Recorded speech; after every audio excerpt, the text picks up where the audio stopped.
Part 1, Part 2, Part 3, and Part 4. Now look at Part 1.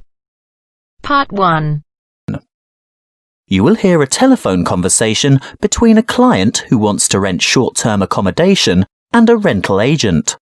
First, you have some time to look at questions 1 to 5.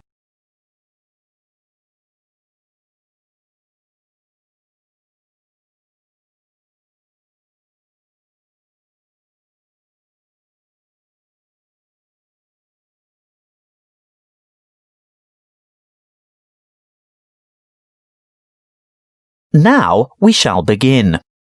You should answer the questions as you listen, because you will not hear the recording a second time. Listen carefully and answer questions 1 to 5. Good morning. Ace Accommodation. How can I help you? Good morning. I'd like to organise some short stay accommodation on the Gold Coast, please. Certainly.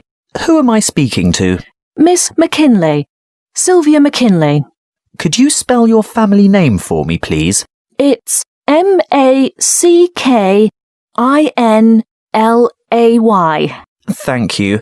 And your first name is Sylvia? Yes. Is that with an I or a Y? A Y, the old-fashioned way. That's Sylvia. Thank you, Miss McKinley. Now, just for our records, can you tell me what country you live in? Of course. It's England, actually. I thought so. Now, when are you coming? Well, at the moment, we're planning on arriving on July the 26th. Oh, the 25th. That's the last day of the public holiday, and it might be difficult to find something available on that date. No, we're coming on the 26th of July. Oh, well, that's fine then. We'll have lots of good places vacant by then, although you wouldn't be able to move in until late afternoon because our cleaning crew will need time to get everything ready for you. That suits us. Our flight won't get in until early evening anyway. How many of you will there be? Just my sister and myself. And how long do you intend to stay for? Oh, only a couple of weeks. We'd like to stay longer, but we'll have to get back to work. So, you're not coming on business then? No, it's just a holiday. Why? What difference does that make? Oh, you'd be surprised. Business people have different needs. You know, wireless internet, even fax machines and photocopiers. No, we won't need any of that stuff. We'll be coming to relax and get away from all that kind of thing. Before you hear the rest of the conversation, you have some time to look at questions 6 to 10.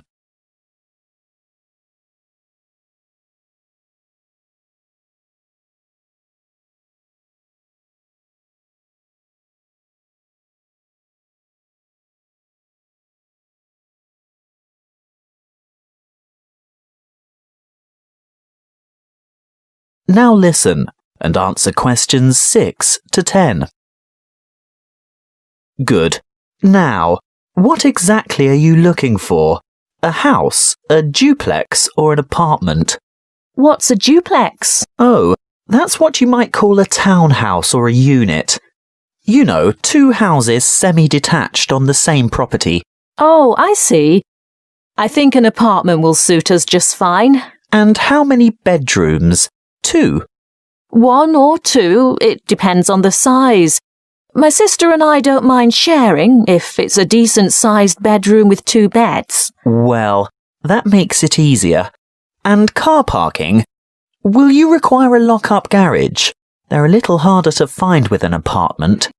We'll have a hire car, and as far as I know, there are no regulations concerning car parking.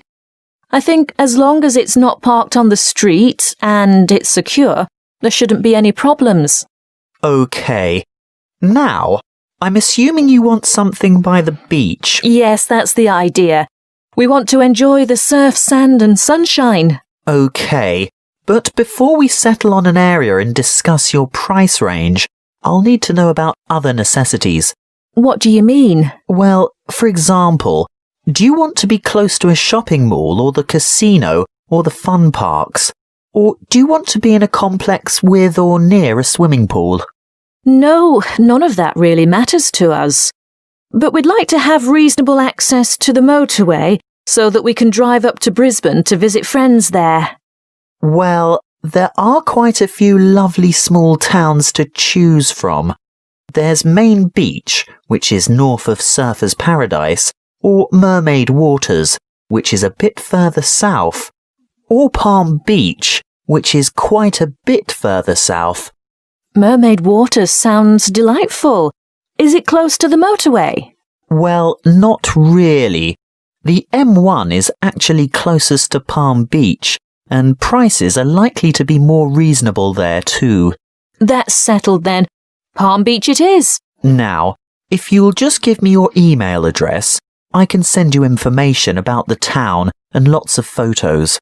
Well, my email is smac13@hotmail.com. And one final thing. How much are you looking to spend per week on accommodation? Do you want something at the luxury end of the market?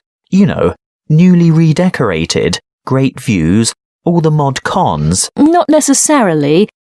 Could we get something clean, comfortable and reasonable for $1,200 a week?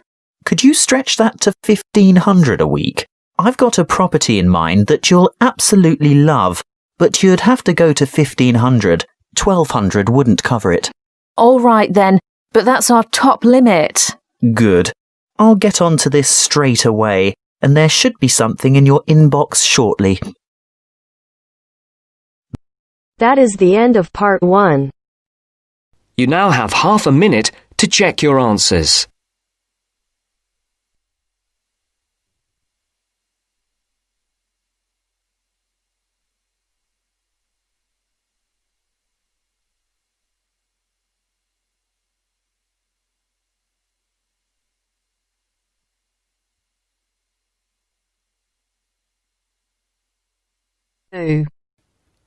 You will hear a conversation between a travel agent and a customer.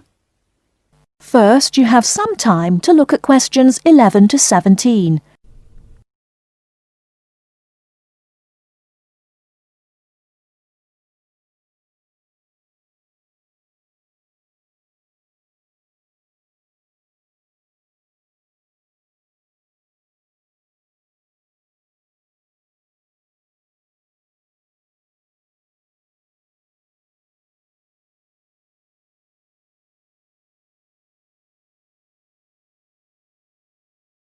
Now, listen carefully and answer questions 11 to 17.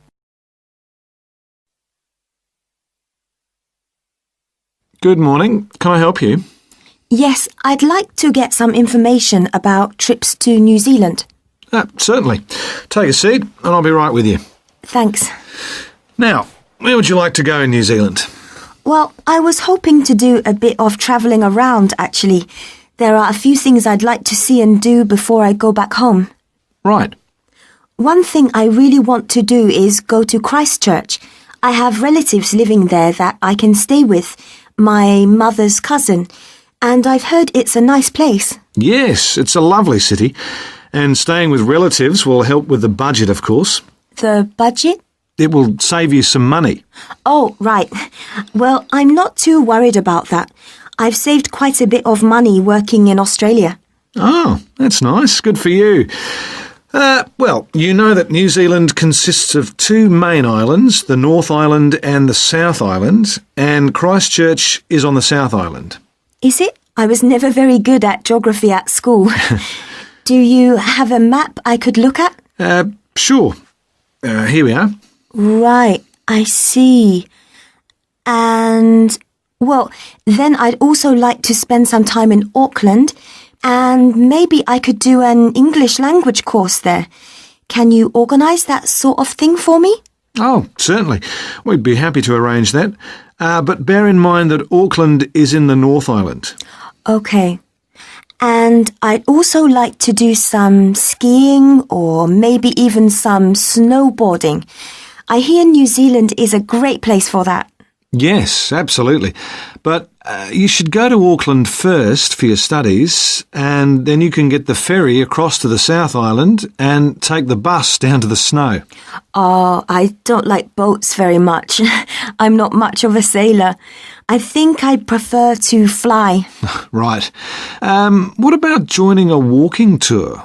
That could be really fun.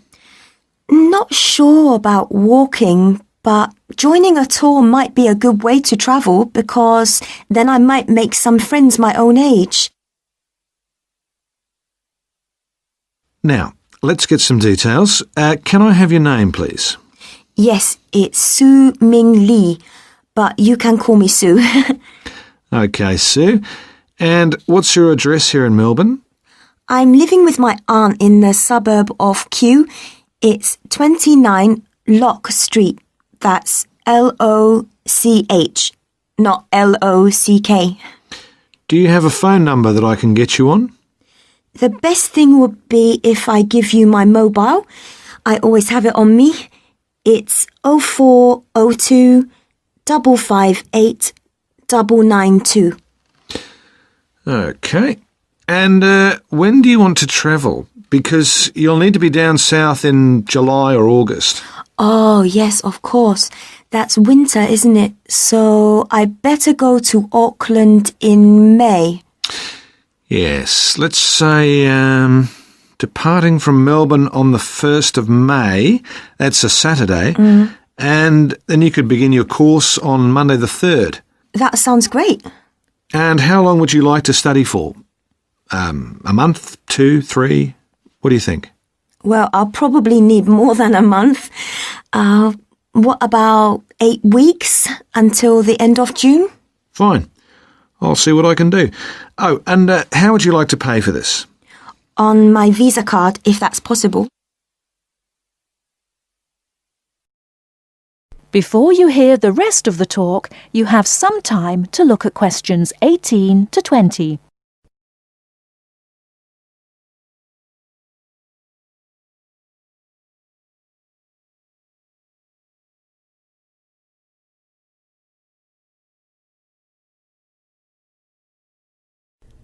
Now listen and answer questions 18 to 20.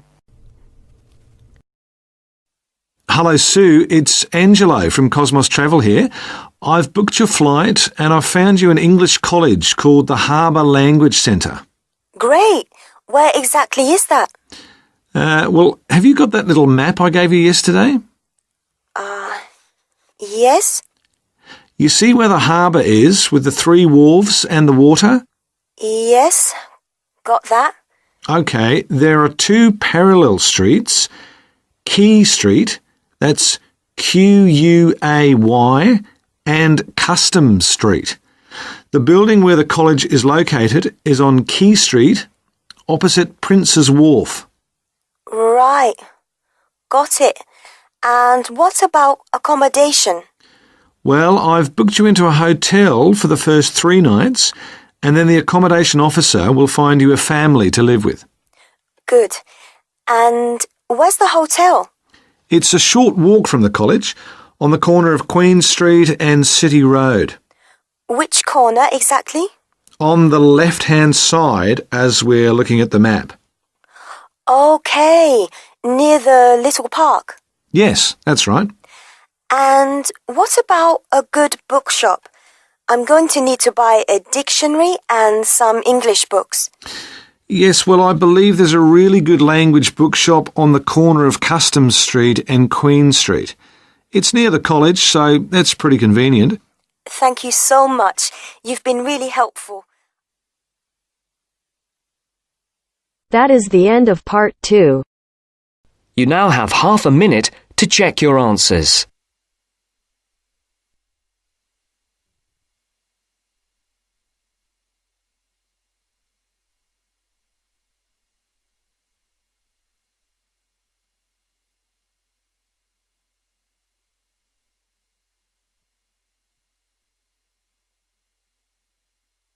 Discussing their course and a project they are doing together. First, you have some time to look at questions 21 to 25.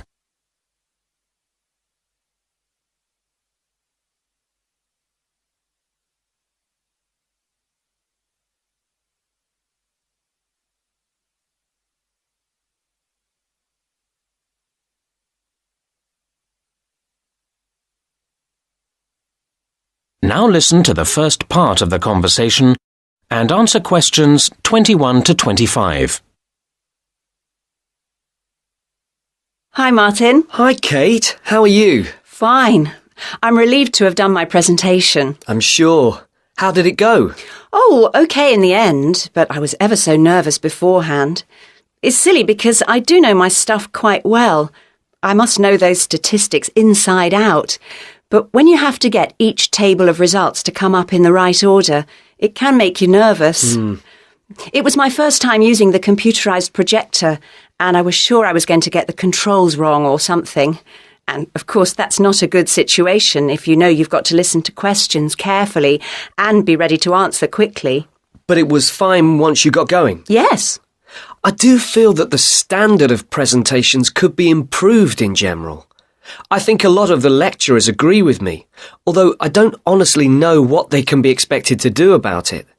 Students need to appreciate the difference between style and content. Too many presentations are just a mass of detailed content, all very worthy, without any attempt to engage people's interest. Basic things like looking at your audience's faces seem to get forgotten, and that makes it harder to concentrate on the points made about the research itself. Yes, there are quite a few improvements I'd like to see. Take tutorials, for example. I feel they're often a missed opportunity. I come out not feeling sure about what I've learnt.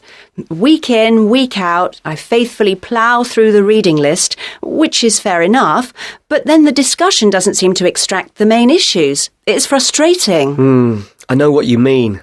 Mind you, we have to take some responsibility ourselves. I actually got quite a lot from that skills workshop I went to on taking notes, and I'd like to make similar improvements in the next semester. The reading list we get has several websites each time, and I want to learn to navigate my way round them more effectively. Now, that sounds a good idea. Mind you, it means spending more time in the library. If you can get in. You mean because it's too crowded? It isn't big enough, is it? Well, I don't know. I mean, I like to work late in the evening and it shuts before I want to finish. But I know you can access the catalogue from a laptop. Which, personally, I haven't got. Actually, the problem for me is that I like to get up early and start work straight away, and they don't start until 9. I wish they'd change that. Now you have some time to look at questions 26 to 30.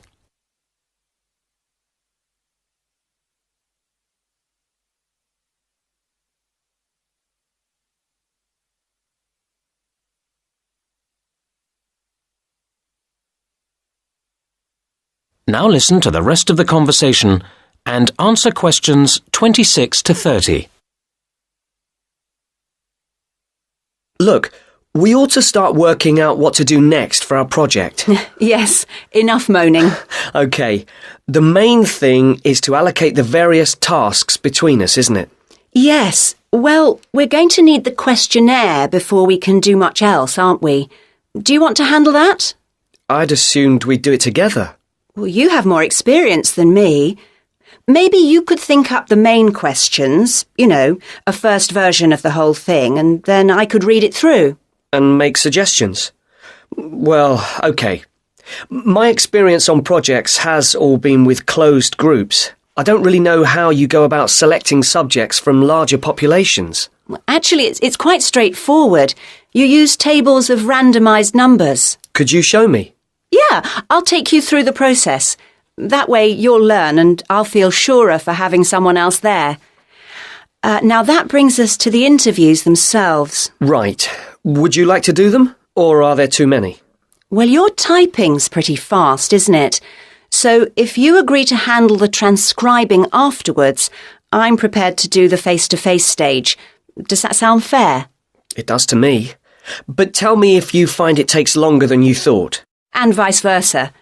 And when we get the results all together, they'll need to be run through statistics programs, won't they? Well, that's where I always feel a bit unsure about which tests are the correct ones to choose. Same here. But we can get advice from the lecturers about that. Shall we do all that as a joint effort? I think it'd make us feel more secure about what we were doing. Yes, it would be terrible to get that wrong after all the hard work leading up to it. And then we've got to present the whole thing to the group. Will you feel up to doing that? I think we should do a joint presentation. It's all both our work, after all. I guess you're right. But would you mind getting the slides and so on ready? I find that takes me ages and still doesn't look any good. Whereas I quite enjoy that kind of thing. OK. Now, we need to think about a few... That is the end of part 3. You now have half a minute to check your answers.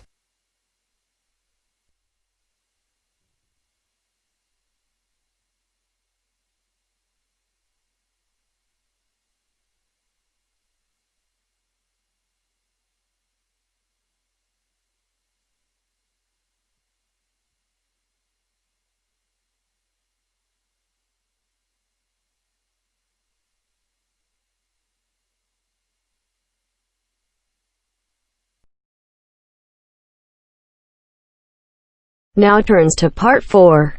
Part 4.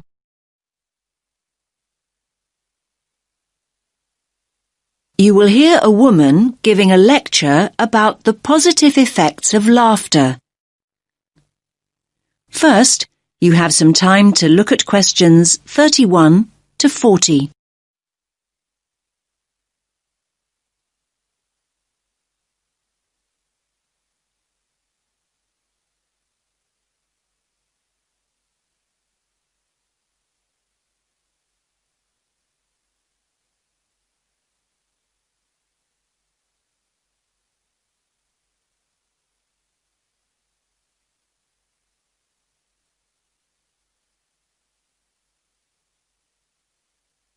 Listen carefully to the lecture and answer questions 31 to 40. Good morning, everyone. I do hope you didn't get too wet getting here this morning. The subject for my talk, I think we could all do with some to take our minds off this atrocious weather, is laughter. The laughter I want to look at is specifically related to psychological therapy and the treatment of physiological disorders, something we've been looking at over the last week or so. Now, when we start talking about psychological therapy, laughter isn't something that immediately springs to mind. Therapy is a serious business, and it's generally approached with an appropriate degree of seriousness. After all, people seek treatment and enter therapy for serious reasons. They're often at critical junctures in their lives, and they need professional help. The question is, how is it that laughter can be such a vital part of the therapy process? It's normally identified with humour, and thus generally deemed appropriate only in lighter, more frivolous circumstances, when it's acceptable to find a situation funny. Perhaps this is why so many people in the medical world feel that laughter's frequently misunderstood and undervalued as a cathartic, healing process. Now, humour certainly is one trigger for laughter, but it isn't the only trigger. If we take as a starting point the fact that laughter is a physical process that releases emotional pain, it follows that stress, anxiety, and tension may prompt the same response. Psychologists frequently point out that humans don't laugh because they're happy. They're happy because they laugh. Once we accept that laughter and pain are related, we are less likely to be shocked when people laugh in all sorts of painful, even tragic situations.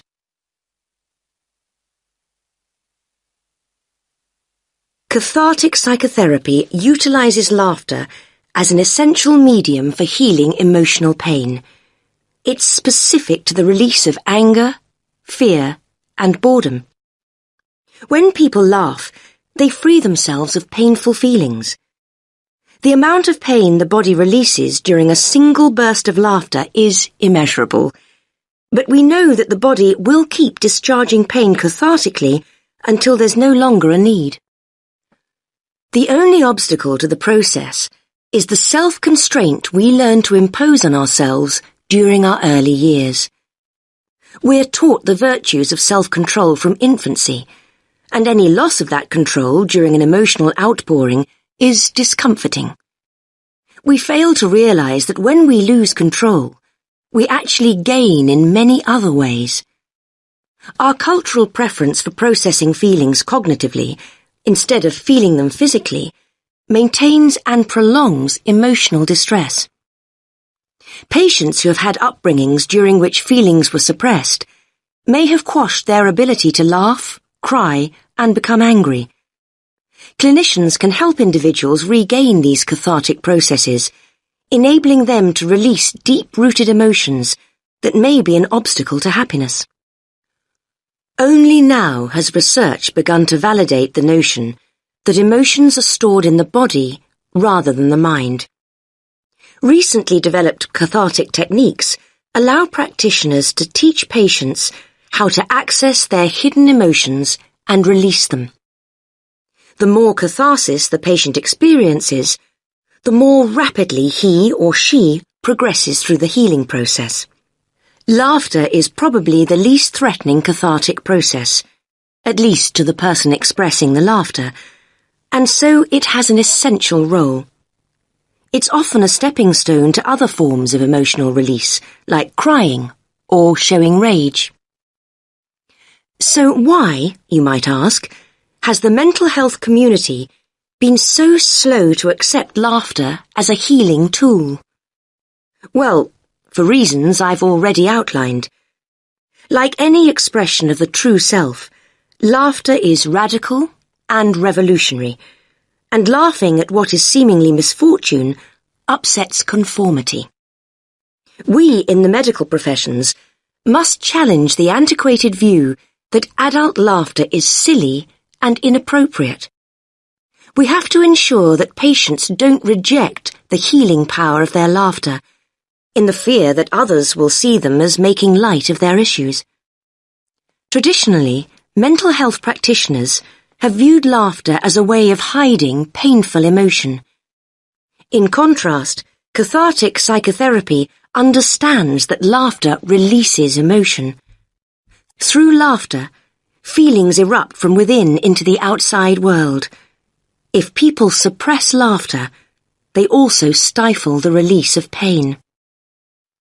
The catharsis of laughter doesn't change people's circumstances, but it does change the way people relate to those circumstances.